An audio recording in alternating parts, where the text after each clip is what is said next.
pader ng KCC dahil po sa lindol. Pero behind po noon, nagpapasalamat po kami ng lubos sa mga taong naging instrumento na maging yung mga expenses po ng ospital, tumulong po sa amin, at lalong-lalo na sa mga prayers na maging okay po yung mga anak ko. Maraming salamat po. At sa atin pong lahat na kahit po ganito po ang nangyari sa ating buhay, maging matatag po tayo dahil nandyan po ang Diyos na umaalalay po sa atin, at magtiwala po tayo sa process na Kanyang ginawa sa atin. Dahil behind po nito, may maganda pong mangyayari po sa ating buhay. Maraming salamat po. Assalamualaikum warahmatullahi wabarakatuh. Alhamdulillah.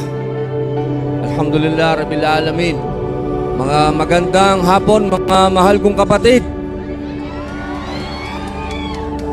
Sa mga kapatid po nating Kristiyano, sumayin nyo ang kapayapaan. Ako po ay, siyempre, unang-una nagpapasalamat po sa ating Mayora Pacquiao. Maraming salamat po. Siyempre kay Congresswoman, maraming salamat po. Ito pong pagpunta namin dito, ako po ay, siyempre, kailangan po natin bigyan ng masigabong palakpakan ang Senate President ng Taong Bayan,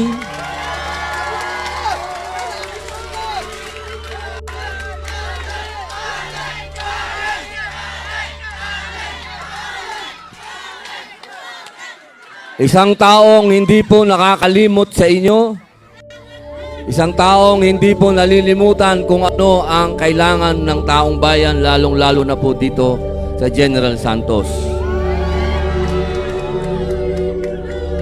Nagpapasalamat po ako sa kanya, at ako po ay kanyang inimbitahan na sinabi niya, "Lika, puntahan natin yung mga kapatid mong Muslim at Kristiyano." Alhamdulillah.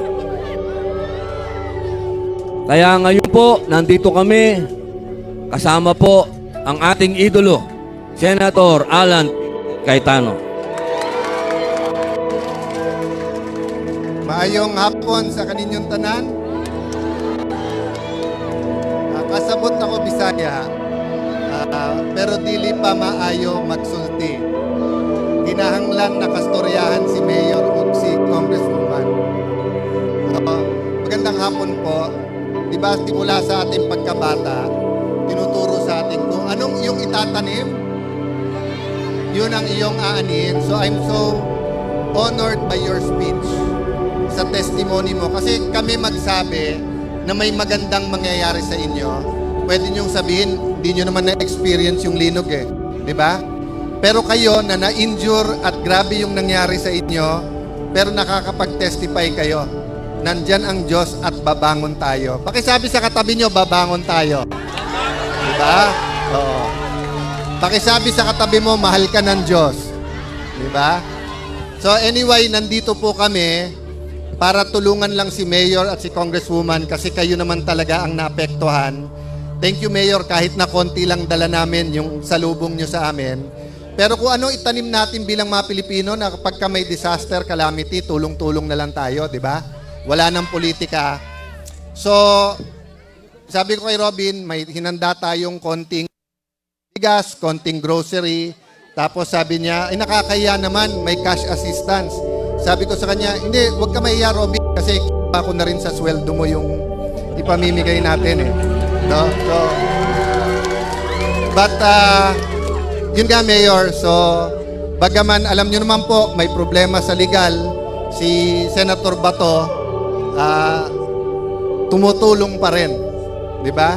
Si Senator Jinggoy, nasa kulungan na, namiminsipyo, pero sabi sa amin, sama yung anak ko nung unang punta. Nung sinabi kong pupunta ulit, sabi niya, tulong na naman siya. Eh, problema, hindi na nga niya kinukuha sweldo niya, tutulong pa rin, no? So, 10 ng aming mga kasamahan, Mayor, Congresswoman, kung ilan ulit yung nasirang structure? 34. 34,000 na kabahayan. So hindi biro yon. So una-una, kasi kung magpapagawa gobyerno, sabay-sabay, hindi naman matatapos, lahat kayo walang bahay. Pero mapagawa nung iba 10, 100, NHA, makapagpagawa ng 10,000, di tulong-tulong po tayo. Tapos yung public buildings, Mayor, ilan ang? 69 major infrastructure natin ang sira, di ba? So gamitin nyo rin kami taga-remind, pahinumdum, di ba? Sa gobyerno na kailangan i-rebuild natin. Sabi nga nila, relief, recovery, reform. So maasahan nyo kami sa reform, maasahan nyo kami sa relief, hopefully makatulong kami sa recovery. So hindi kami magpapakahaba. Kami ni Robin ay representative lang ng mga kasamahan nyo sa Senado. God bless you. Salamat po na sinalubong nyo kami lahat. Mayor, Congressman, thank you. Mga kapitan, chairman, thank you po.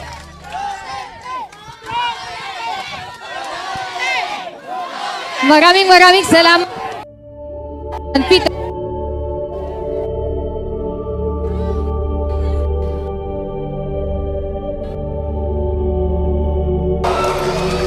For I know the plans I have for you, plans to prosper you, not to harm you, plans to give you hope and a future. Yan po ang nasa Jeremiah 29:11. Si Jeremiah po ay kinikilala ng Hudyo, Muslim at Kristiyano.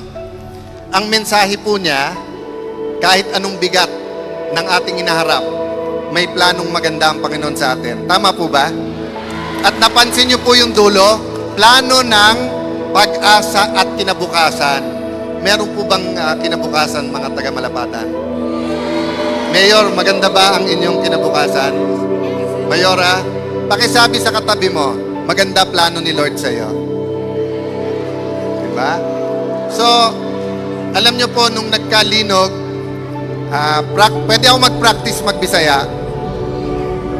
So, nakipagstoryahan si Kong Carol sa ako. Ang pangutana ko sa kanya, unsa ang kinahanglan ng mga taga Sarangani? Unsang tabang? Ang sabi niya, dili na kinahanglan ng tabang, adto lang kayo doon. No? Eh sabi ko, adto ko doon, wala man lang dala. Sabi niya, dalin mo si Robin. Kaya nagpapasalamat ako sa ating kapatid, napaka-busy nito. Pero isang text ko lang, kailan ka pwedeng pumuntang Mindanao, text siya kaagad, Lunes o Martes. Diba? At katulad ni Robin, ang dami naming gustong sabihin sa inyo, pero hindi ito panahon ng salita. Panahon ito ng gawa.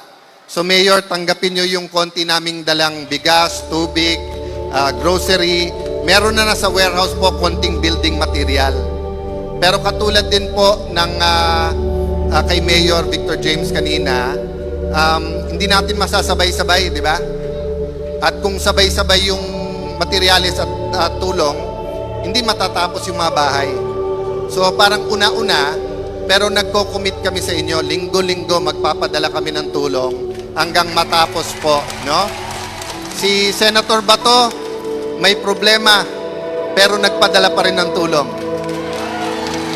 Si Senator Jinggoy nanindigan. Ayaw niya na ang Senado ay maging dependent sa Malacanang. Nakakulong pero nagpapadala pa rin siya ng tulong. Diba? So ano pa yung mga kasamahan namin?